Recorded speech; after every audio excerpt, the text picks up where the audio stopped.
Good morning, everyone. It is your host, Millionaire Williams, with the National Military Prayer Network. And normally I come on each Thursday morning from 8 a.m. until 8:45 a.m. Pacific Standard Time, sharing with you um, prayers of this nation in which we're in desperate need of, but specifically for our military families, our veterans, those of the deployed, active duty. And, I've been commissioned by the Lord to pray for a different state of the United States of America concerning those that I just mentioned. But for Black History Month, I have a special edition here that last week I talked about the Buffalo Soldiers. This week I will be highlighting the Harlem Hellfighters, which a lot of you may not have ever heard of because a lot of times, with our blacks that have served in the military, that first line that has been out there, uh, we've only heard about the Buffalo Soldiers or the Tuskegee Airmen. And so I'm here to highlight all 4 Thursdays of the month a different branch of service, but those blacks that were the first on the scene to be accepted. And I say accepted in a way that there's a caveat to that because you can be accepted somewhere. Oh, I'll give you an example because this happened to me when I was county commissioner. Um, I was invited to a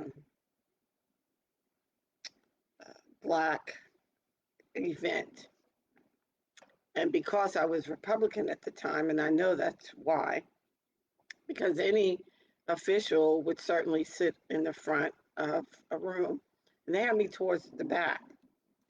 And I said to my husband, you know what? It's time for us to leave.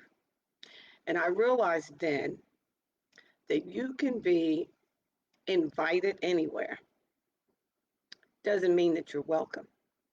So that was a big ha ha moment for me because people may do things out of protocol, but they let you know that you're not really welcome in this space. But, we had to do this. And so I kind of see that as, African Americans that gave their blood, gave their oath for this country, but they were never welcome. And what's sad about today, and I'm operating, well, this is not sad, but I'm operating in two cameras, so I'm going to go back and forth. But the sad part about it is that here I am talking about the dates here: Buffalo Soldiers, September 21, 1866. And today, the Harlem Hellfighters, February 17, 1919. And we're still dealing with all these issues of these racial discrimination atrocities in this country. Like we're talking back in 1800s. I mean, it's just sad. I mean, and I don't want to get off on that tangent because I can go there. It is what it is, but America, again, you've got to do better by a lot of people, not just African Americans, but I'm going to continue what I've been commissioned to do today, and that is to bring you information about the Harlem Hellfighters, how they came about, who they were, the time that they served, and what they did during that time of service. And I also want to just read, and I'll be reading this information today for you. So, forgive me for that. But I also like to talk about African American History Month, how it came about. So I'm going to read for educational process here as well, okay? In 1926, Dr. Carter G. Woodson instituted the first week-long celebration to raise awareness of African Americans' contributions to history. And I'm going to stop right there and pause for half a second because there was a reason that this came about. And it had everything to do with when you go back in our history books. I will be on May 20th, 65 years young, and I'm grateful for my age. I've never been the type of person or woman, oh, I don't tell my age. No, I am grateful to be looking as good as I am in health, living, breathing. God has blessed me. Amen and hallelujah. So I am proud of every last one of them 65 years, May 20th, 1956. I came to the earth realm and been rolling ever since, and I am proud of it. So, without further ado, but the reason, because a lot of people think, oh, okay, well, why, Blacks got to celebrate Black History Month and African American history or whatever. But I am telling you, our history books never told the story. We were never educated about the contributions of African Americans in this country. And still, people don't want to pay homage to it. I mean, and I don't get it because we don't get celebrated, any other time in this nation to talk about the contributions that we've made. And it's very sad because when that happens, it's deception. When that happens, you're not telling the whole story. When that happens, you're lying to people. And so it's not a matter of coming to the forefront above other people, but let's have an equal status report of who's done what. I was sitting last night with my husband, we were watching TV, but I was on the sideline doing some research of, African Americans inventions. Oh my God, the list is broad, the list is wide. But do you think we can name people that have invented all these different things? I was just sitting there like, oh my God. Some of the things I knew, that a Black man invented the elevator. I mean, the lawnmower. There's just so many different areas of science, physics, and the contributions are what we are still having the benefits of today. And so that's the reason why this is still celebrated because we're not highlighted as a people. We've been suppressed, and we all know that. So, and guess what? And it's still happening today. So, let's not try to act like, oh, why are Black people still having this conversation? Excuse me. Come on. It still exists. Stop it. Don't act like it's not happening in America. We're all adults here, okay? We're not kindergarten children. We've got critical thinking skills, we've got observation skills. I mean, it's still happening, America, and it needs to stop because we're not going anywhere. And I know I'm not going anywhere until the Almighty God says, okay, well done, my good and faithful servant. You've done what I've called you to do. You okay? So it's a matter of respect and dignity to people, no matter who it is. We all, as a human being, I don't care if I was pink polka dots, but if I am a human being, I deserve respect. And then at the same time, I must give respect. So this should be a reciprocal relationship.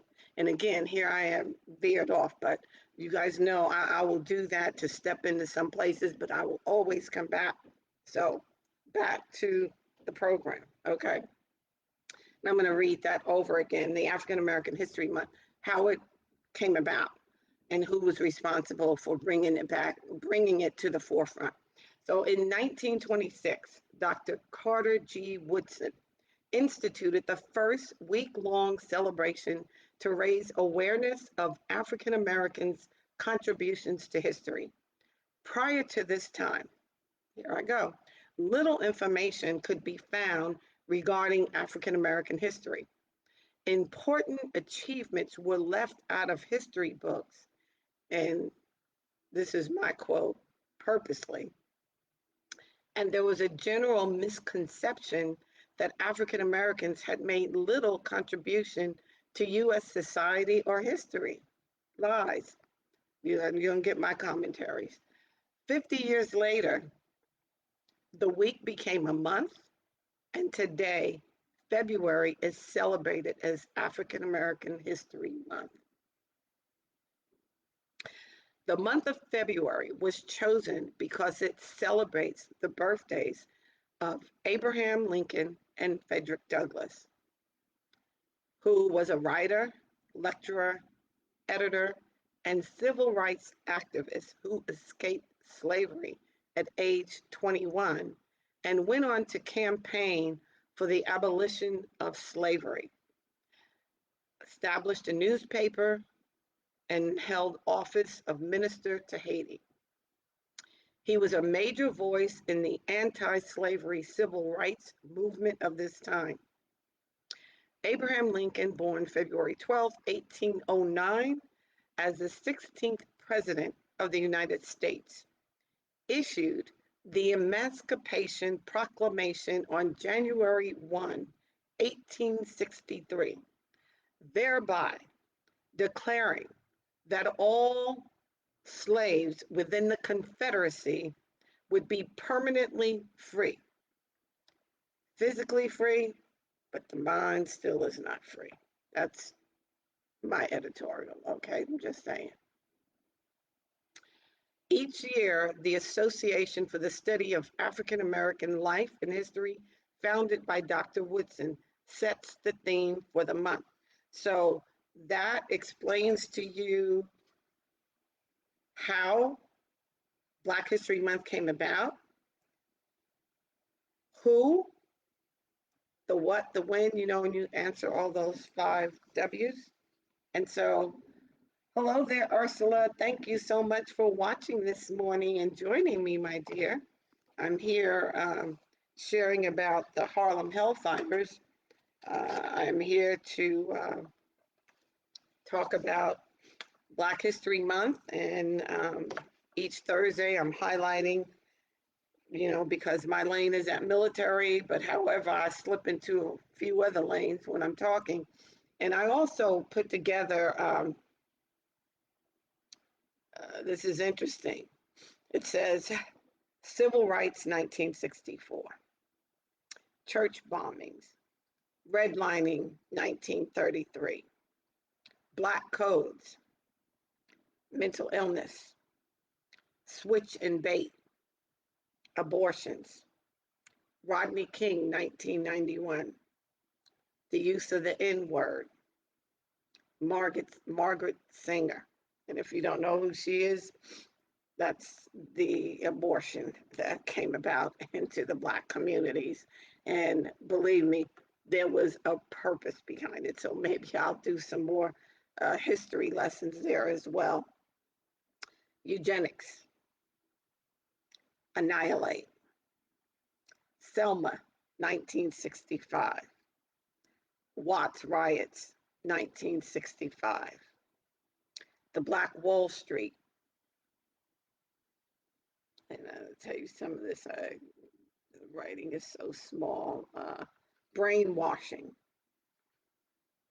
Let me see, what else do I have here?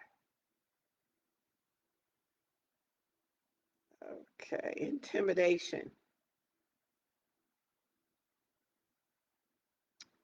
So I think you get the message here, where I was going with this, and just listing all of these atrocities that have happened.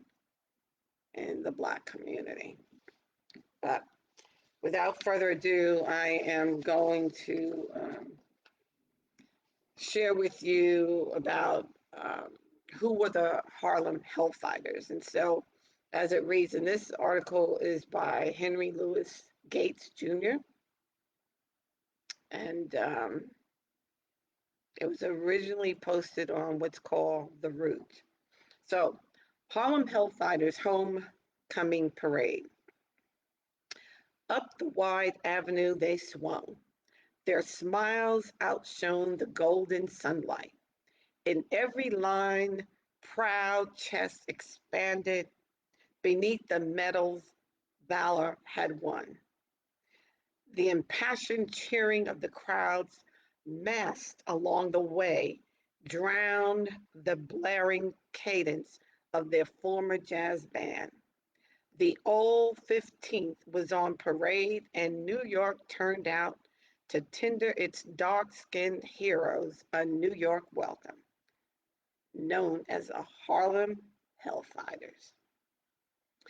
So began the three-page spread the New York Tribune ran February 18, 1919, a day after 3,000 veterans of the 369th Infantry, formerly the 15th New York, quote unquote, Colored Regiment, paraded up from Fifth Avenue at 23rd Street to 145th Street and Lenox.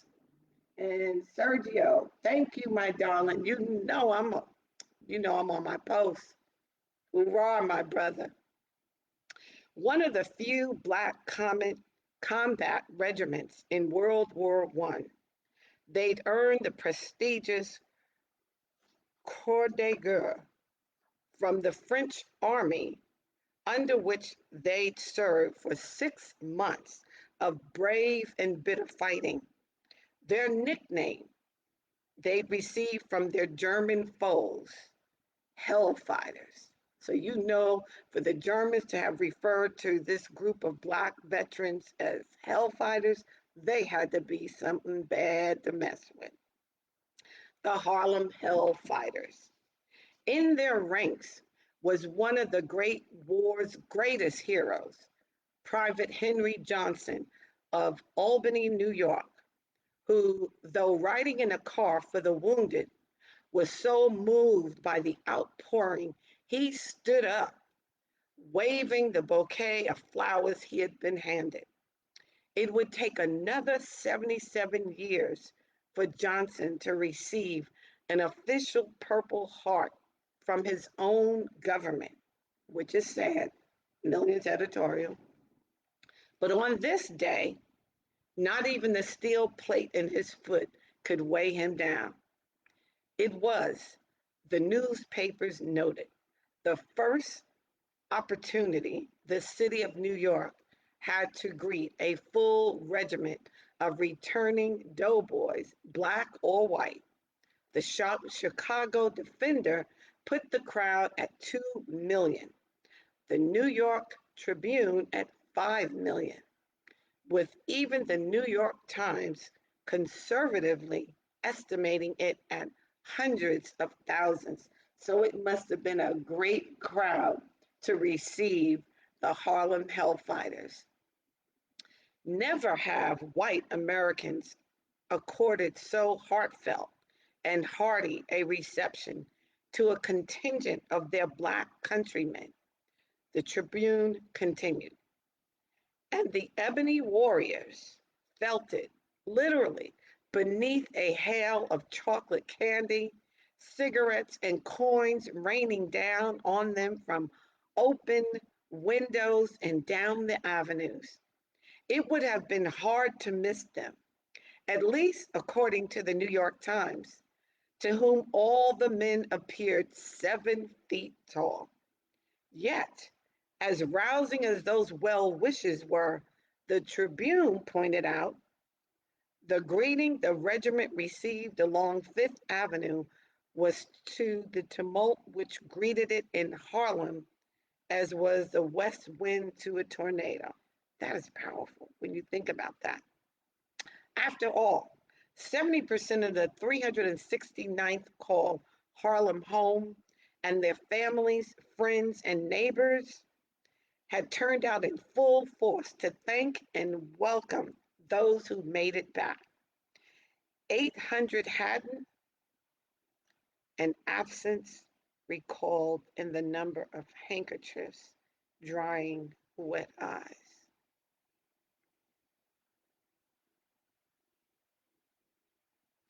And I purposely had a moment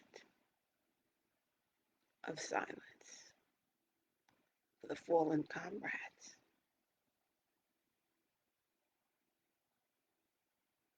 Thank you. That morning, it had taken 4 trains and 2 ferries to transport the Black veterans and their white officers from Camp Upton on Long Island to Manhattan, and the parade kicking off at 11 a.m., an echo of the armistice that had halted the fighting 3 months before, stretched 7 miles long.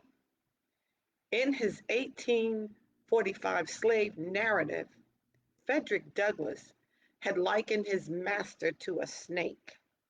Now, a rattlesnake adorned the Black veterans' uniforms, their insignia.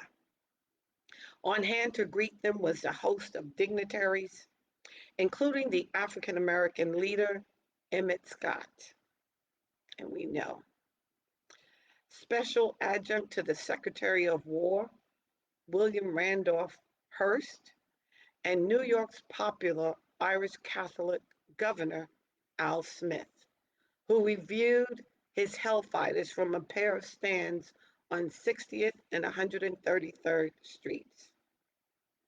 In Harlem, the Chicago Defender observed February 17, 1919 was an unofficial holiday, with Black school children granted dismissal by the Board of Education. A similar greeting on the same day, in fact, met the returning Black veterans of the 370th Infantry, the old 8th Illinois, in Chicago. Chad L. Williams writes in his 2010 book, Torch Bearers of Democracy, African American Soldiers in the World War Era. And in the coming months, there would be other celebrations, even in the Jim Crow South. Imagine that. That's Millions editorial. Most notably, Savannah, Georgia, the state that in 1917 and 1918 led the nation in lynchings, according to statistics published by the Tuskegee Institute. It was, to be sure, a singular season, a pause between the end of hostilities abroad and the resumption of hostilities at home in a nation still divided so starkly, so violently by the color line, which we still see today in 2021. How sad. Again, Millions editorial. Congress would not make Armistice Day an official U.S. holiday until 1938, and it would not be called Veterans Day until 1954. Imagine that. But the people of New York didn't need Congress to tell them what to do when their Black fighting men returned home. And so you might say, the first Veterans Day parade, very interesting, in New York, associated with Armistice Day, was held for Black soldiers on February 17, 1919, during the month that would eventually be set aside for Black history. Imagine that. Now, this is headed titled Blacks Debate the War Effort. 2 years before, on April 2nd, 1917, President Woodrow Wilson asks Congress for a declaration of war in order to enter a conflict between European powers that had started over the assassination of an archduke in 1914. The world must be safe for democracy, the president said. Boy, look, this is like interesting because all what's going on in this nation and our capital, January 6th, 2021. And I'm talking about things that have happened 1970. America, when I look at those years, the difference and the process in between, looks like we're still here. Yesteryears. Again, Millions editorial. And back to the program. The world must be safe for democracy, the president said. The nation's allies, the British, French, and Russians, its enemies, Germany, Italy, Austria-Hungary, and the so-called Central Powers. But some African Americans, Wilson's rhetoric smacked of hypocrisy. After all, he was the president who had screened Birth of a Nation, a film glorifying the Ku Klux Klan, at the White House. Sounds like just yesterday. And refused to support a federal anti-lynching bill. Still sounds like the White House.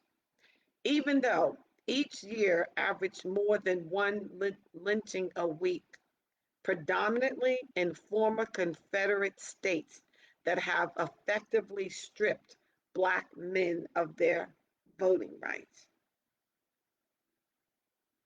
America, America. Who are you? What are you? What? It's hard to read this stuff. This is my editorial now because I'm not reading. But it's hard to read this stuff because this is stuff that happened so many years ago. However, Lee Gray, thank you so much for being a part of my audience this morning. But again, we're living, it seems like everything that I'm reading that happened back in the 1917, 1919. Wow. Yeah, Ursula, you're right. Nothing has changed. There is still dissension among the righteous going on in this nation daily as I'm sharing, as I'm reading. The fabric of America is still woven, steeped in racial divide. January 6th, 2020, just yesterday.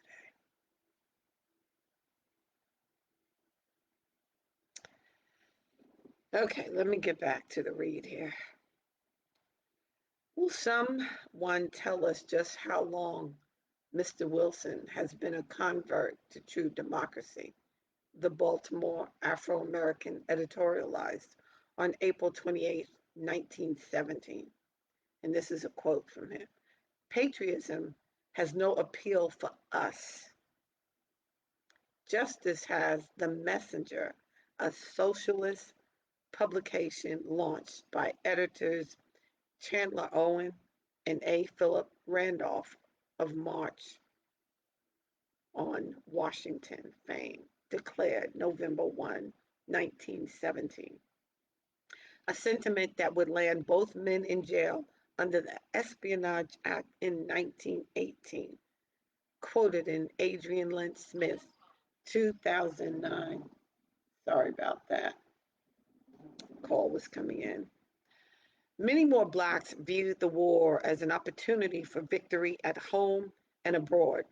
W.E. Du Bois, a founder of the NAACP in 1909, urged his fellow Americans to close ranks in a now infamous piece he wrote for the crises in July 1918, despite the persistent segregation of Black officers at training camps.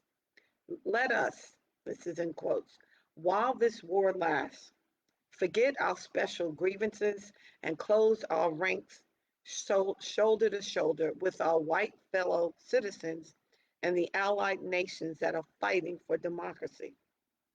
Du Bois added, a stance William notes that would stir controversy when Du Bois was exposed for making simultaneous efforts to secure a captaincy for himself.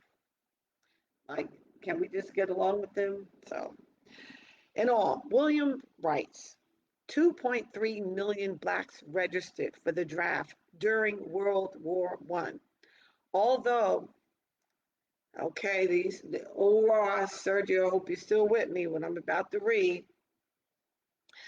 I'll say that again 2.3 million Blacks registered for the draft during World War I. Although the Marines would not accept them and the Navy enlisted few and only in menial positions, large numbers served in the Army.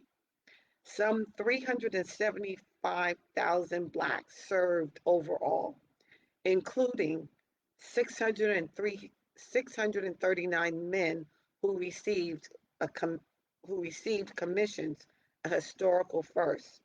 Williams adds in his essay, African Americans in World War I.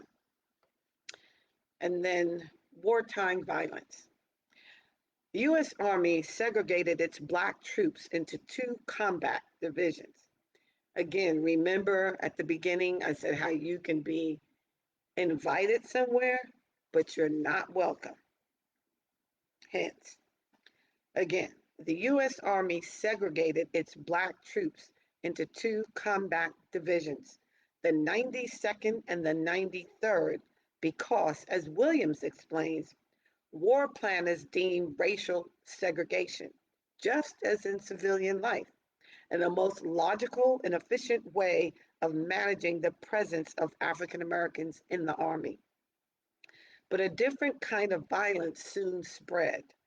At home, most notably in East St. Louis, where on July 2nd, 1917, the rumor that a Black man had killed a white man resulted in the murder of 9 whites and hundreds of Blacks. Look at the numbers, 9 whites and hundreds of Blacks. Not to mention $500,000 in property damage. Things weren't much better in the South. On August 23, 1917, Black soldiers and the 24th Infantry garrisoned in Houston revolted when one of their comrades was beaten and arrested by 2 white police officers after he tried to stop them from arresting a Black woman.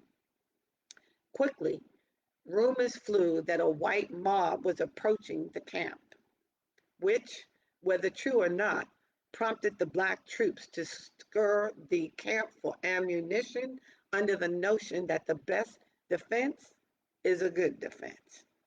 Marching through the rain to Houston, they killed 15 people, including 4 policemen and a member of the Illinois National Guard.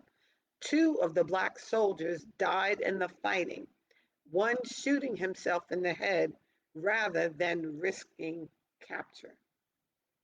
10 men probably could not begin to tell the complete story of what took place that night. Lynn Smith quotes Army Prosecutor Colonel Hull, yet in the fallout, they charged 63 members of the battalion with mutiny, and listen to this, and hanged 13 in their Army khakis. Lynchings. Okay, and this will be the last part of my reading here. Of the 370,000 Blacks who served in World War I, 200,000 shipped out overseas. But even in the theater of war, few saw combat. Most suffered through back-breaking labor in non-combat service units as part of the services of supply. Lynn Smith puts the number of combat troops at 42,000, only 11% of all blacks in the Army. For the first of the two black combat divisions, the 92nd, the Great War was a nightmare.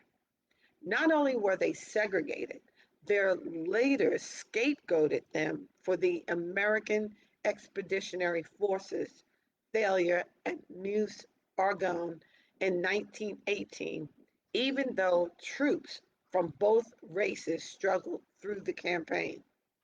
In the aftermath, 5 black officers were court-martialed on trumped-up charges with white Major J.N. Merrill of the 368th 1st Battalion writing his superior officer, "Without my presence or that of any other white officer right on the firing line, I am absolutely positive that not a single colored officer would have advanced with his men. The cowardice showed by the men was abject." Even though Secretary of War Newton Baker eventually commuted the officers' sentences, the damage was done, and the 92nd was off the line. So, as you see, as I've read about the Harlem Hellfighters and the Ebony Warriors as they were considered, they got their recognition and acknowledgement when they returned, even though Congress did not adhere until years later, 70 some odd years later. And again, I read about this and the fact that we're still living this. And this is history accounts of 1919. And what year are we in now? 21? 2021? I'm just saying, America. Take a look. Take a look at your internal characteristic, your fiber, your existence, who you claim you are, and what we read about you. I'm just saying. With that, I'm dropping both mics. Peace out. Till next Thursday.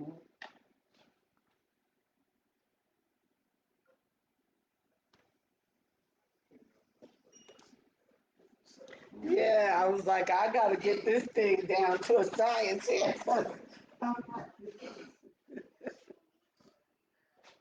Yeah, yeah, thank you, boo. I appreciate you. Yeah, but I'm trying to be self-sufficient, so I got to bother brother every time. Dear Lord, I tell you, you got to be the studio director, producer, graphic artist. Lord, 50 million jobs in one, okay?